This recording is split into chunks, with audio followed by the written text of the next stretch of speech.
Halo teman-teman, hari ini kita akan membahas tentang prinsip-prinsip investasi modal. Berbicara tentang investasi, jika dipandang dari dimensi waktu, ini merupakan investasi jangka panjang. Jadi, memang kita membahas investasi dalam kurun waktu yang lebih dari 1 tahun gitu ya, jangka panjang. Atau di atas 5 tahun bahkan. Nah, pengaturan investasi modal ini memerlukan faktor-faktor yang harus diperhatikan. Yang pertama, adanya usulan-usulan investasi, kemudian estimasi arus kas dari usulan-usulan investasi tersebut, juga evaluasi arus kas, memilih proyek yang sesuai, dan juga monitoring dan melakukan penilaian terus-menerus terhadap proyek investasi yang telah kita pilih. Salah satu unsur yang penting untuk kita perhatikan adalah menaksir arus kas. Masalah dalam penaksiran arus kas ini bukan hanya akurasi taksiran, tetapi juga harus memahami arus kas yang relevan. Jadi, memang yang kita perhatikan di sini adalah arus kasnya ya, bukan laba. Nanti kita lihat ilustrasinya, kalian akan memahami bahwa yang lebih penting untuk kita lihat di sini adalah arus kas, bukan labanya. Untuk menaksir arus kas juga diperlukan memperhatikan beberapa hal berikut, seperti kita menaksir arus kas yang memang sudah bersih, sudah dipotong oleh biaya-biaya termasuk biaya pajak. Nah, kita langsung saja ke ilustrasi. Di sini kita memiliki penjualan sebesar 2.000 juta atau 2 miliar, atau lebih mudah kita katakan 2.000. Kemudian biaya-biayanya yang bersifat tunai 1.000, penyusutan 500, berarti total biayanya 1.500. Laba operasinya 2.000 dikurangi 1.500, yaitu 500. Kemudian dikurangi pajak 150, maka labanya adalah 350 juta. Kita perhatikan mana yang berkaitan dengan arus kas. Penjualan, tentu penjualan ini dianggap sebagai kas masuk sebesar 2.000. Kemudian biaya-biaya yang sifatnya tunai, tentu ini juga masuk ke kategori kas keluar sebesar 1.000.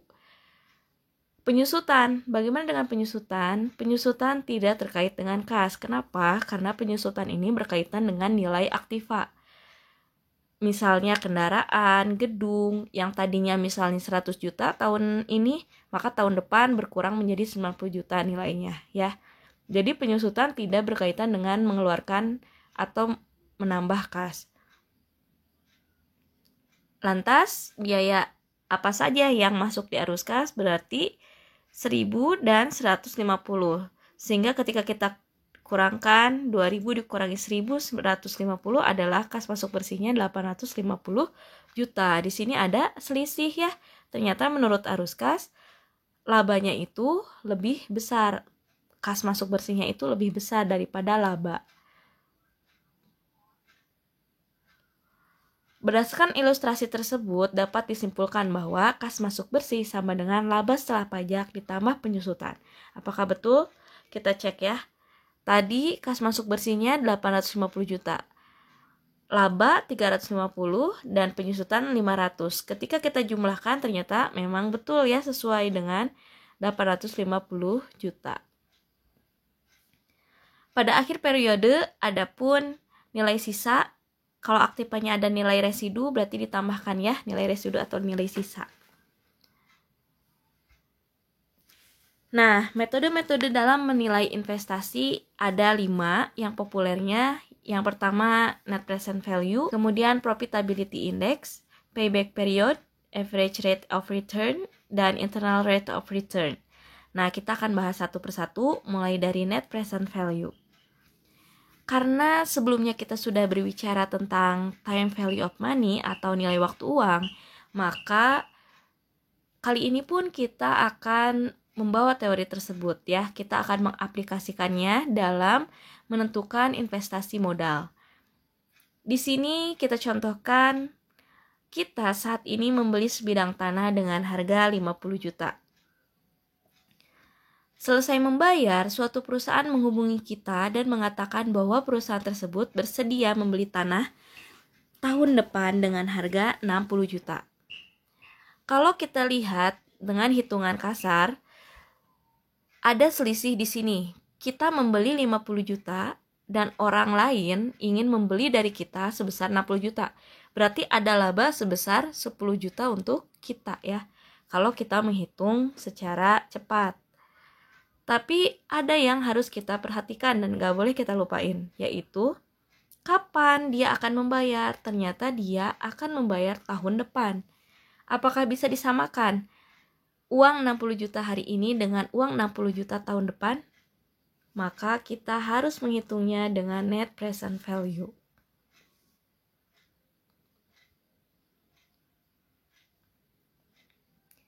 Kalau kita menerima 60 juta 1 tahun yang akan datang, berapa nilai sekarang atas penerimaan tersebut?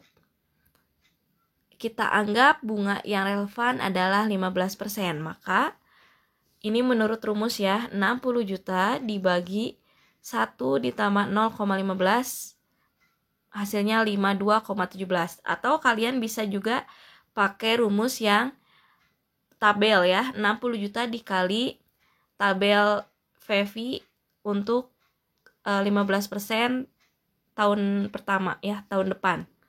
Hasilnya akan sama, 52,17. Dari hasil tersebut, kita hitung selisih antara PV penerimaan dengan PV pengeluaran. Ternyata yang kita terima itu kalau di net present value kan bukan 60 juta tetapi hanya 52,17. Dengan modal kita membeli tanah tersebut 5 juta, maka kita kurangi net present value-nya hanya sebesar 2,17 juta. Jadi bukan yang 10 juta ya, tapi hanya 2,17 juta. Nah, mau diambil atau tidak, ini tergantung kebijakan perusahaan. Apakah misalnya perusahaan ingin menghasilkan laba sebesar 2,17 juta itu atau pertimbangannya lain.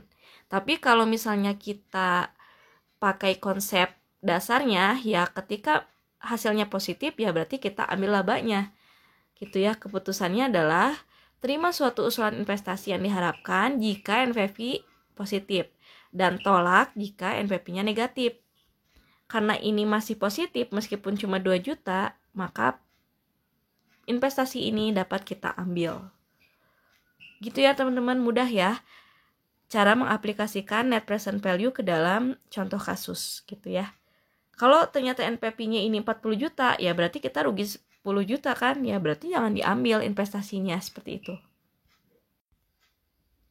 Contoh yang kedua, di sini suatu perusahaan mempertimbangkan suatu usulan investasi senilai 1.500 juta yang ditaksir memiliki usia ekonomis 4 tahun dengan nilai residu 200 juta.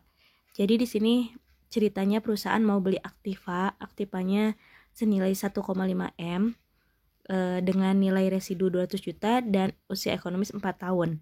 Di sini bisa menghitung biaya penyusutannya berapa ya per tahunnya ya. Harga pokok perolehan dikurangi nilai residu dibagi nilai ekonomis. Kemudian investasi tersebut katanya akan mendapatkan pendapatan sebesar 750 juta per tahunnya dan mengeluarkan biaya 150 juta per tahun. Jika tarif pajak 30% dan bunga 16%, maka apakah investasi ini layak diterima atau tidak? Kita coba hitung dengan taksiran arus kas. Penjualannya 750 juta, biayanya tadi 150 juta, kemudian penyusutan ini hasil dari hitungan ya. Kemudian total biayanya 475, laba operasinya tinggal dikurangi, kemudian pajak 30% kali laba operasi, dan diperolehlah laba setelah pajak. Kas masuk bersihnya yaitu laba setelah pajak ditambah penyusutan, maka diperolehlah 517,5 juta. Kita ingat tadi bahwa 517,5 juta itu adalah belum dikonversikan ke nilai saat ini ya, ke nilai present value. Maka kita buat perhitungannya bisa dengan perhitungan ini atau juga bisa dengan langsung dikalikan ya. min 1.500 ini adalah apa yang kita keluarkan, modal yang kita keluarkan untuk aktiva tersebut. Dan 517,5 adalah pendapatan atau kas bersih yang akan kita peroleh setiap tahunnya selama 4 tahun, ditambah 200 itu nilai residu. Karena aktiva itu memiliki nilai sisa kan, nggak habis gitu, nggak nol, maka nilai residu tersebut juga kita perhitungkan. Dikali NSFB 16% untuk 4 tahun. Untuk 517,5 kita pakai yang anuitas. Kenapa? Karena rutin, tidak hanya sekali, tapi 4 kali ya, 4 tahun. Sementara untuk nilai residu kita nggak usah pakai NSFB yang anuitas, karena dia cuma sekali pada tahun keempat saja atau tahun terakhir. Kita hitung dan diperolehlah 58,365 juta. Artinya karena ini positif hasilnya, kita masih memperoleh pendapatan sebesar 58,365 juta, maka investasi dapat diterima. Adapun profitability index, ini cukup mudah ya, PEPI kas masuk dibagi PEPI kas keluar. Tadi PEPI kas masuknya 1558,365 dan PEPI keluarnya 1.500. Maka bisa kita perhitungkan langsung, hasilnya adalah 1, sekian. Artinya jika lebih besar dari 1, maka keputusan investasi dapat diterima. Artinya kan ini 1 kali lebih dari apa yang kita keluarkan gitu ya.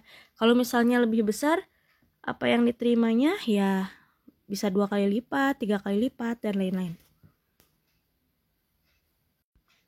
Nah, yang ketiga, payback period. Payback period merupakan pengambilan keputusan investasi berdasarkan jangka waktu pengembalian investasi. Jadi, dari apa yang kita investkan itu akan kembali dalam berapa tahun sih gitu ya. Dari contoh soal yang tadi, 517,5 juta setiap tahun yang kita peroleh itu akan setidaknya kembali 1,5 miliar modal kita itu pada tahun keberapa. Kita bisa melakukan perhitungan.